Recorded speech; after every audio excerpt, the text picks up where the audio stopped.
Well then, I believe it is time to look at the series sequel, Diversity 2, released for version 1.8.8 on April 28th, 2014, directed by Q Magnet and made by a development team of 6 and playtested by another team of 20.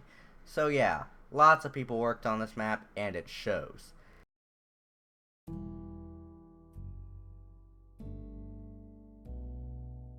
Booting up the map, we are immediately greeted with a huge room with impressive scope and huge walls, immediately establishing that there will be much more content and the map as a whole will have a larger scope. Entering this door here will... oh. Anyway, we respawn in the hub for the original Diversity, but everything is blocked off. So, we grab ourselves a weird dead bush, place it in the chest, and whoa. You go past this massive sphere and find a white wool. You place the white wool in the chest, and then the teleporter room opens up. Again, this intro sequence is perfect. It sets up how the map will be like, and how it will have much more content, as well as introduce the hub world. Speaking of which...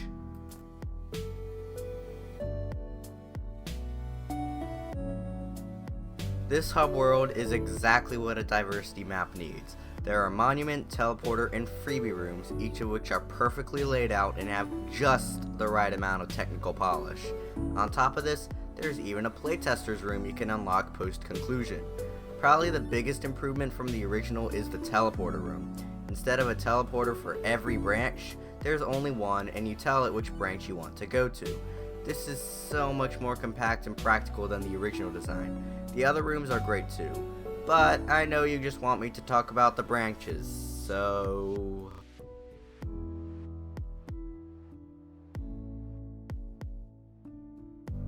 well then, we're definitely starting off on the right foot. This branch does so much, so right.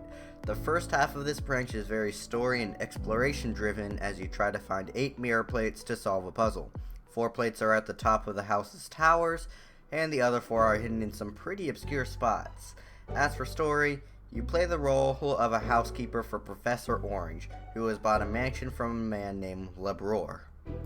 Throughout the house, you can find notes from Professor Orange documenting his thoughts, and you can hear information about a strange experiment he has planned to do.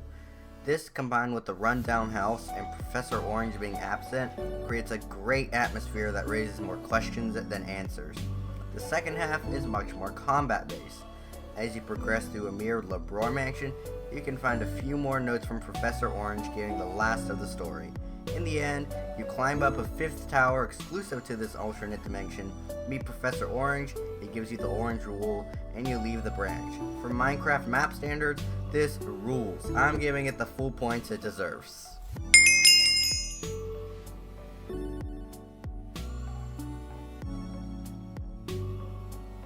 Here we have another massive improvement from the original. In fact, here are just a few improvements. You choose the order you fight certain mobs. There's a currency system giving you more freedom in what upgrades you purchase. You can tamper the difficulty and obtain the yellow wool no matter what. The actual arena has a lava pit in the center, making it more interesting. You can enchant items, and you can even unlock a beacon and a whole bunch of subtle improvements beyond that. Well, the mechanics are overly simple. You just fight mobs to earn diamonds and use those diamonds to craft armor and such. To stop a certain mob from spawning, you must throw a diamond block into the spawn cage to disable it. Once you've disabled all spawners, you can grab the yellow wool. I would give this branch a special reward for most improved, and I'll give it an 8 out of 10.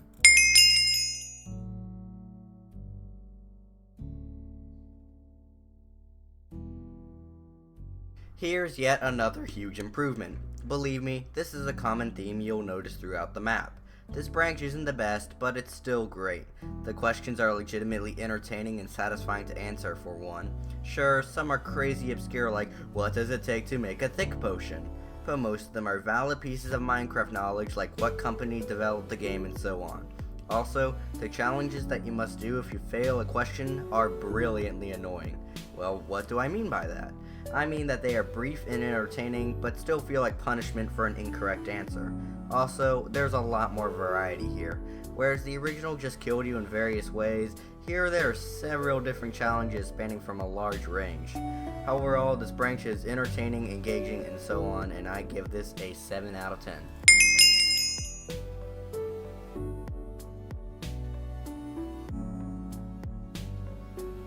And this is another huge... Okay, I'm done saying that now. The gist of this branch is that there are 8 levels. Once you beat the tutorial stage, you will unlock 3 more stages of different difficulty levels. These aren't very noteworthy, honestly, but once you beat the first 4 stages, you get the most interesting levels. There's a rage difficulty level, which isn't anything to write home about, but there's this jump boost level where you jump up large vertical shafts, this speed level where you run at Mach speed to get to the end in under 15 seconds, and this timing based level that involves speedrunning and moving platforms. Finally, once you've beaten the 8 main stages, you are greeted with one final challenge, where you jump around the branch hub and you even get to see all the command blocks. Well, in the end, you climb to the top of the hub and gain the pink wool. The first 4 levels and the rage difficulty level isn't noteworthy in my eyes, but I would say that the other 3 and the branch ending push the branch up to an 8 out of 10.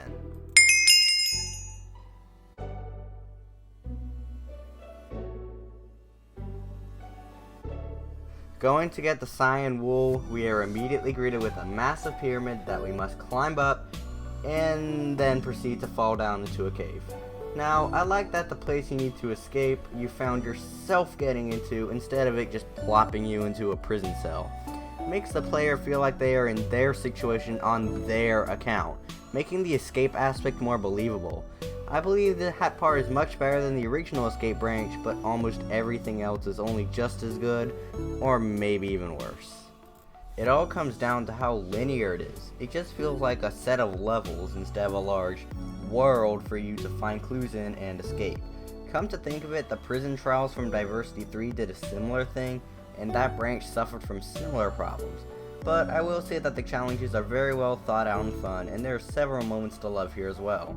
For these reasons, this branch earns a 6 out of 10.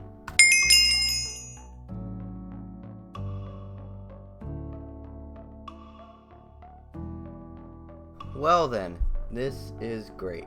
So, there are 8 levels, with the final level for beating those 8 stages. What really drives this home is the sheer variety in the levels. You'll go through a Star Wars themed stage, some waffles, a series of large numbers you must recall to continue, ice spikes, and many more. However, the final level previously mentioned is a bit on the bad side. The blue wool is at the very end of it, but I can't spam my right click fast enough to press the button before dying, so I have to slowly and painfully trek my way down before I obtain it. But this cannot stop how well done the other 8 levels are. I give this a 7 out of 10.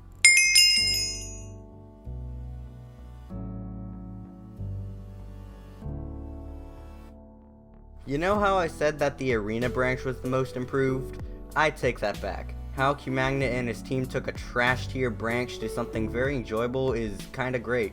And truth be told, they did an awesome job. Now, some of the problems have been carried over, such as everything looking so samey, but the problems that are present are compensating in great ways. The maze is dimly lit, making the place markers more visible, the various sections are color-coded, and instead of getting to the end of a series of mazes, you have to retrieve 4 heads around one giant maze.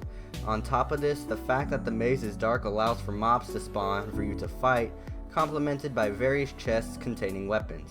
Overall, this branch earns most improved for me, and I give it a 6 out of 10.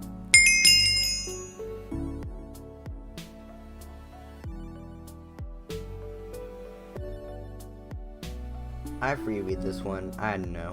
I just remembered a modified island in an underground tunnel system. You must craft and return 9 items to progress, so it's very fetch questy. I was never able to find all the needed materials to earn the brown wool, so like I said, I just skipped this one.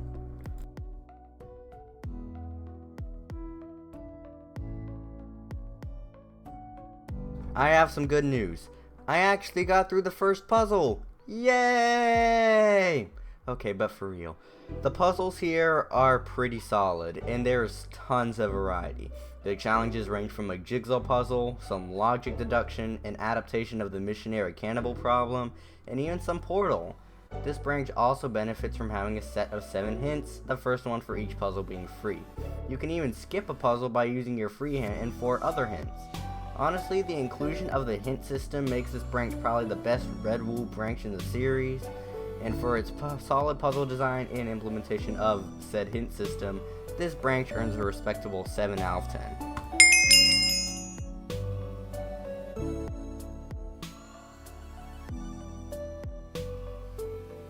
We started off great, and we're ending off great. There is certainly a sense of massive scope here. I mean, just look at this. This boss is huge. Also, this boss actually has some decent difficulty on top of being a Minecraft technical marvel. Just the stuff they do here is still impressive 5 years later. Just wow. I can only imagine how mind-blowing this was when this map dropped for the first time. Probably the largest improvement in this branch is the item distribution.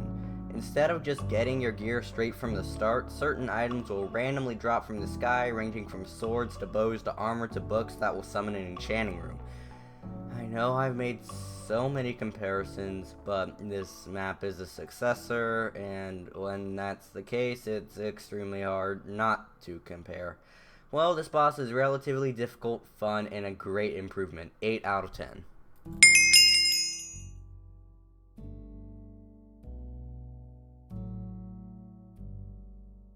You've gotten all 10 wolves. It's time to see the ending. And let me tell you, this ending is so good.